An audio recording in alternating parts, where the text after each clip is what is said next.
Bismillahirrahmanirrahim. Alhamdulillahirabbil alamin. Wassalatu wassalamu ala asyrafil anbiya'i wal mursalin sayyidina wa maulana Muhammad wa ala alihi washabbihi ajma'in. Rabbi israh li sadri wa yassir li amri wahlul 'uqdatam min lisani yafqahu qawli.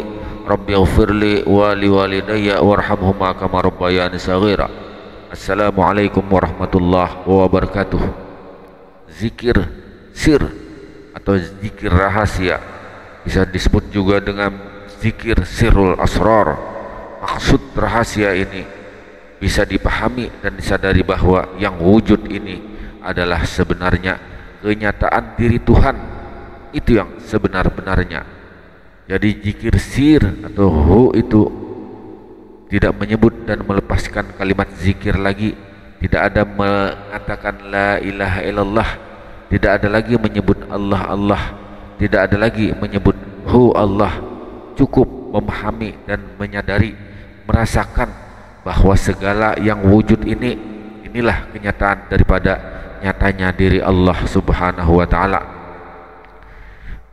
Kenapa kita katakan itu diri kita? Ini adalah kenyataan diri Allah dalam pemahaman ilmu tauhid. Yang bersifat wujud secara mutlak itu hanya Allah.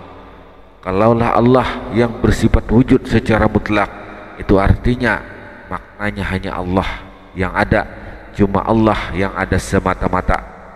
Kalau Allah ada, yang ada semata-mata, maka selain dirinya tidak ada. Diri kita tidak ada, yang ada hanya wujud Allah. Karena yang ada itu hanya Allah.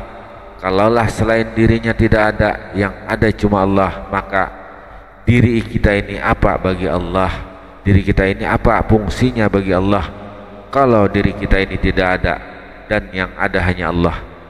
Kalaulah Allah cuma Allah yang ada, diri kita tidak ada, maka diri kita ini kalau digunakan sebagai bahasa, fungsinya diri kita ini adalah sebagai kenyataan untuk memandang nyatanya diri Allah yang sebenar-benarnya.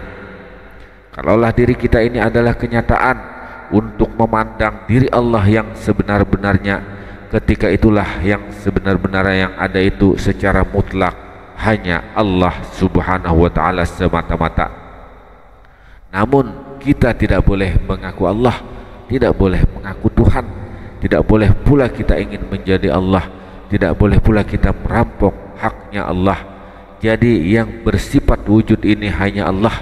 Kalau Allah hanya bersifat wujud, wujud ada secara mutlak, maka yang hidup itu hanyalah Dia, hanya Allah. Cuma kalau Allah bersifat wujud, maka yang mendengar, yang melihat itu hanya Dia, yang berbicara itu hanya Dia. Dia yang mengetahui, berkuasa dan berkehendak, hanya Dia. Kalau Dia yang ada, lalu diri kita ini tiada bersifat dan tiada berwujud.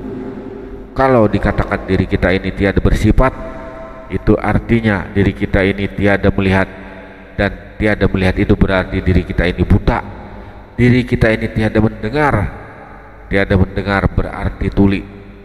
Diri kita ini tiada bisa berkata-kata, maknanya kita ini bisu.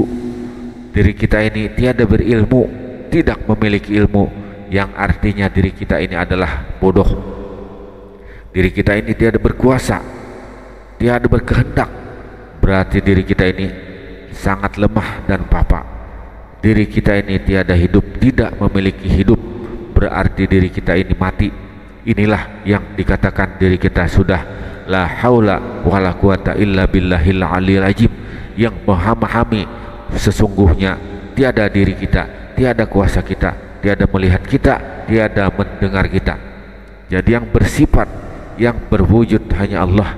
Kita tidak berwujud dan tidak bersifat. Kalau kita tidak berwujud dan tidak bersifat, maka adanya diri kita ini adalah hanyalah kenyataan memandang adanya diri Allah, kenyataan Allah semata-mata. Jadi yang ada itu hanyalah Allah. Kalaulah Allah yang ada, maka Dialah yang melihat, Dialah yang mendengar. Itu yang namanya disebut zikir sir, zikir rahasia, zikir yang paling tinggi, yang tiada kita, yang ada hanya Allah. Kalau kita makan, kalau kita naik mobil dan sebagainya, duduklah pada makam zikir sir itu. Zikir untuk memahami, zikir untuk memberikan, menyatakan wujudnya Allah, wujud kita ke dalam wujudnya Allah. Sudah tiada kita, sifat kita tiada ke dalam sifatnya Allah. Kita lebur sifat kita ke dalam sifatnya Allah, lebur wujud kita ke dalam wujudnya Allah, lebur af'al kita ke dalam af'alnya Allah. Maka yang nyata, yang wujud hanya Allah, zat Allah, sifat Allah, af'al Allah nyatanya itu pada diri kita ini yang sebenarnya. Tapi kita bukan Allah, itu duduknya hanya memahami dan mengamalkan zikir 24 jam yang sebenar-benarnya. Apabila kita sudah memahami bahwa segala kenyataannya lebur pada diri kita, yang nyata hanya Allah, maka itulah disebut zikir 24 jam, zikir terus menerus yang sebenarnya. Dan bagaimana kita memahami ini? Ya, sesuai dengan pandangan syariat, sebutannya kita hamba. Secara syariat alam ini, diri kita ini disebut namanya makhluk. Kalau pada diri insan disebut namanya manusia, dan manusia itu adalah hamba. Sedangkan pandangan hakikat alam dan diri kita ini adalah kenyataan untuk memandang nyatanya diri Allah. Kalau kita sebutkan, mudah-mudahan kita bisa paham. Secara syariat yang terpandang hamba, secara syariat yang terpandang adalah makhluk, secara syariat yang terpandang adalah ciptaannya, itu bahasanya. Namun secara hakikat yang menjadikan hamba itu, yang jadi hamba itu, kita kiaskan menyampaikan yang menjadikan insan itu yang jadi insan, yang menjadikan makhluk itu yang jadi makhluk.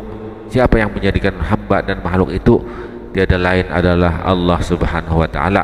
Kalau Allah cuma yang ada, yang wujud, yang ada senyata-nyatanya, maka makhluk, insan dan hamba itu adalah kenyataan diri Allah. Disitulah letaknya dalam pemahaman yang dibuka oleh Nabi.